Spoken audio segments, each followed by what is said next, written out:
governments in the public setting using taxes to raise money. So government-based public sport. And when they have capital projects, they need more money. They've got to figure out ways to find it, to get it, to have it. You can reserve taxes. The general sales tax and the property tax are the two more significant tax revenue sources. The sales tax goes to the state, and that's how the state government gets a majority of its operating money. It's not the only revenue source. Some of the sales tax stays locally. The property tax goes to the local community, so Greenville County, Greenville City, Greenville community, and they use that to be able to operate.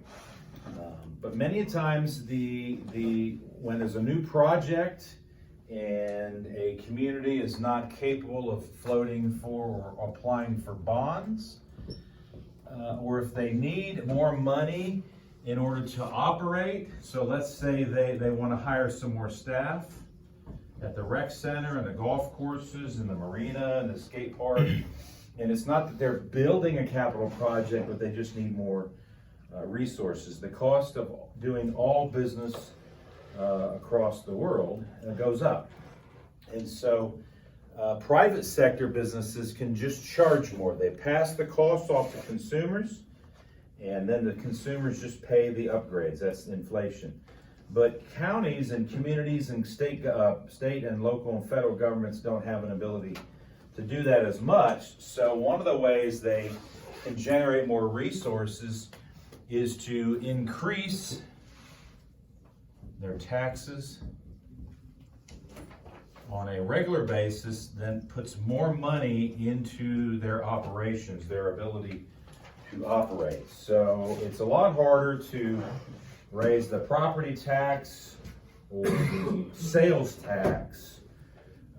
Like I said before, they'll increase the property values as a way to generate more tax dollars. But even beyond that, they can't just raise the amount through the millages or the way they calculate it. So in some regards, us as local residents, as property owners, we like the fact that we have some semblance of control over the raising of those taxes.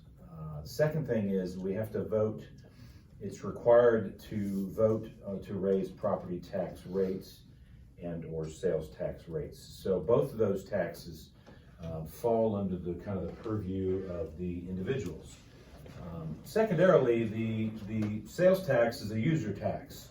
And so you only pay it when you buy something. So in some regards, the consumer controls the spending on that. You can choose to buy things or not buy things. You can buy things offline, and a lot of times they're not charging taxes for that. You can buy things privately, and there's not taxes charged for that. Or you can buy things in such a way at certain points in times to be able to reduce your taxes. Most of us don't think like that. When you get into business and you're buying larger volumes of stuff, that is a consideration. So for governments, local, state, and federal governments, but mainly local governments, who are starving for more revenues to operate or to expand projects, the next way that they have found to be very beneficial is to create this kind of carve out of specialty taxes. And so today we're going to talk about specialty taxation because it is directly related to sport product. It is largely because of the sports and leisure and tourism and entertainment product that a lot of the specialty taxes kind of evolved. It was the great demand in the major metropolitan communities that drove the foundation of these taxes, and now all local communities and all local municipalities, that's governments and cities, take advantage of these. But a while back, as they realized they needed more money to run the rec department, they needed more money to run the marina and the golf course and hire more people and buy more equipment, and upgrade, and there's only so much charges they have to play with. They found that there was an opportunity to create specialty taxes for the sole purpose of generating money for these specific leisure and entertainment and tourist-based business. So what we call them, for example, a great kind of operating umbrella would be tourism taxes.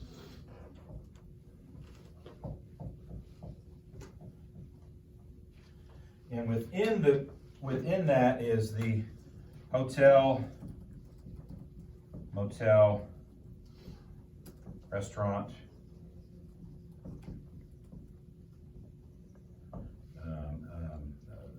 airport, rental car. There's a couple more. That's probably enough right there. I'll think of a few more. So there are all of these individual taxes. The hotel motel tax is separate from the restaurant tax, is separate from the airport tax, is separate from the rental car tax. All of these taxes that are now levied on people in the local community are new taxes with a certain percentage assigned to them.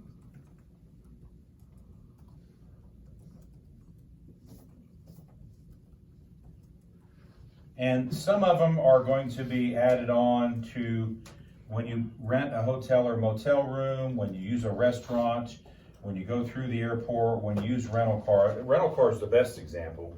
You call in for a price with Hertz Rental, and they give you the daily price of $19.99 a day. And then by the time they're done calculating, your bill ends up being $31 a day. And you say what happened is they list you about 7 different convenience fees and taxes and different things you're paying for in that. And so that's a great example of multiple layers of rental car taxes that are levied by a local government designed to raise money for tourist-based business, one of which is to operate and or maybe even reserve money for capital projects for the local recreation departments or other sport municipalities. So these particular taxes, they don't always have to be approved by the voters. A lot of times in the community, they can be what's the right word? Written up and legislated by the local city council.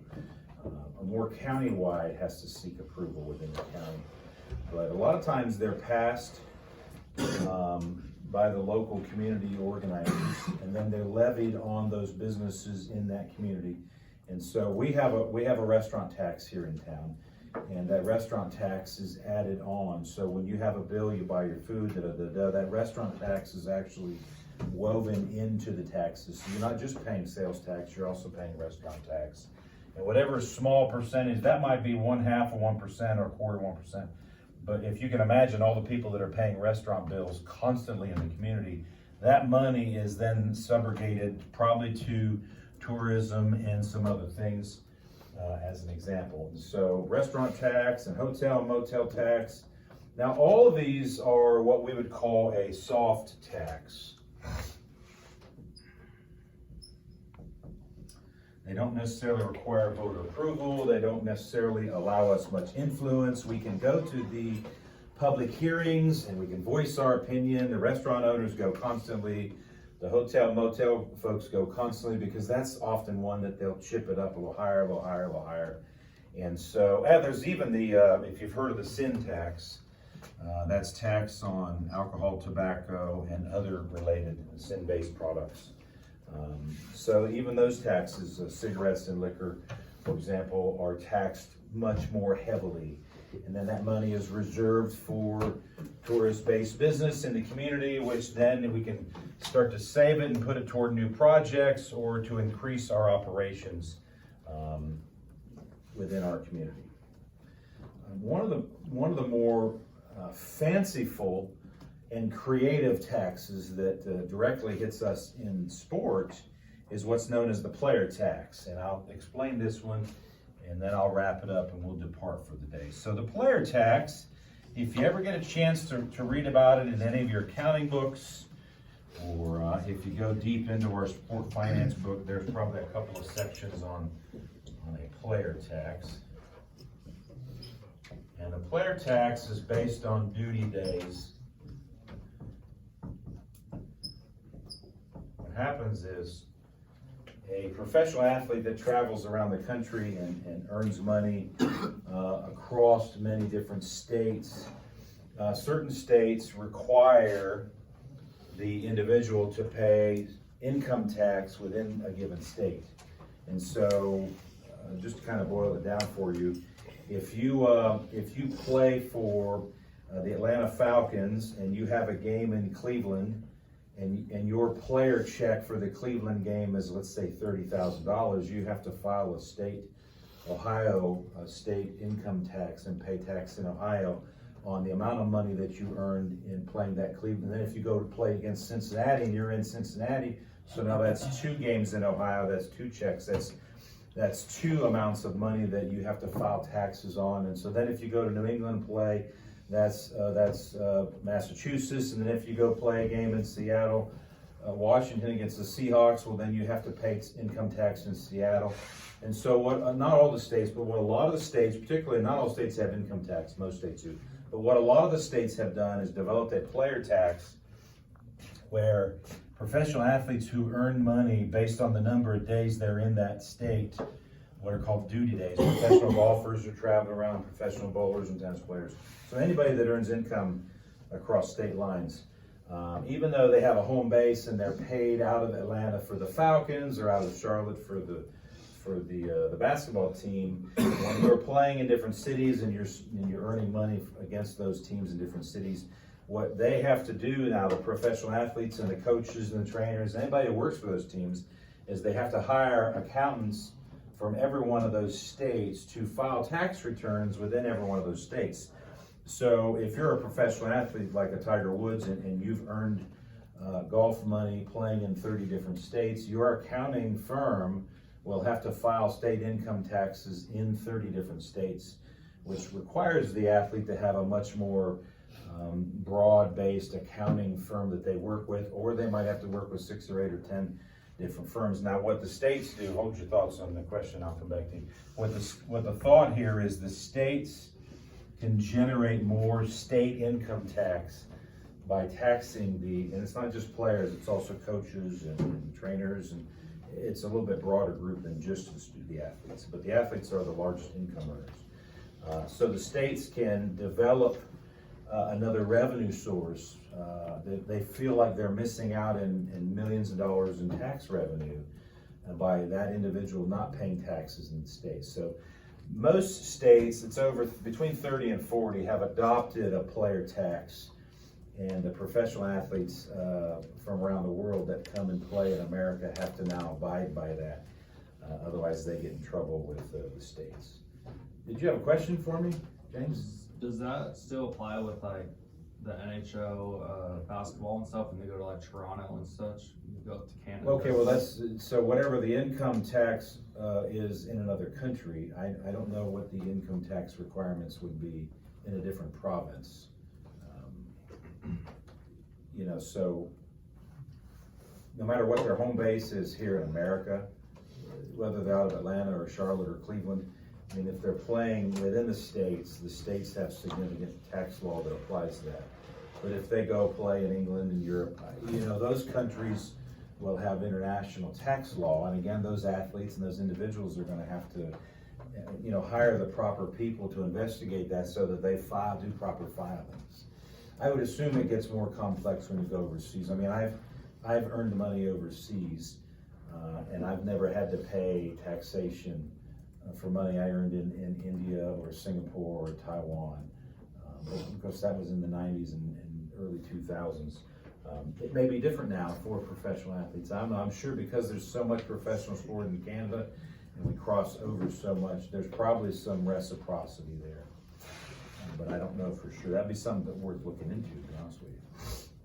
But the player tax is based on what's called the duty days, the number of days that an individual spends in a given state, and then how much money they earn across those duty days. They'll have to basically justify it in their state tax filings, and those state tax filings, then an individual, whatever their tax rate is. So if you know anything about the federal income tax, you have a tax rate based on your income level. You either go up or down in the different categories. The more money you make, the more you go up.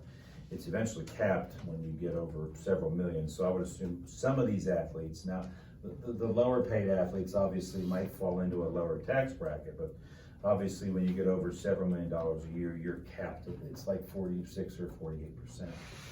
Federal income tax, and the state rate comes then off of that, state income tax. So, any other questions about that? That's probably something new to you. You can read more about that in the book if you're more interested in some more detailed information. Okay, so on next week, I want to wrap up public and private financing and building stadiums, arenas, convention centers. We'll have, I think it's just a final exam is all we have left. Let me double check that. I don't think I want to do an exam next week. That would be ridiculous. Let me double check mine. I do know on Monday night is our emergency management, and I'll probably have to send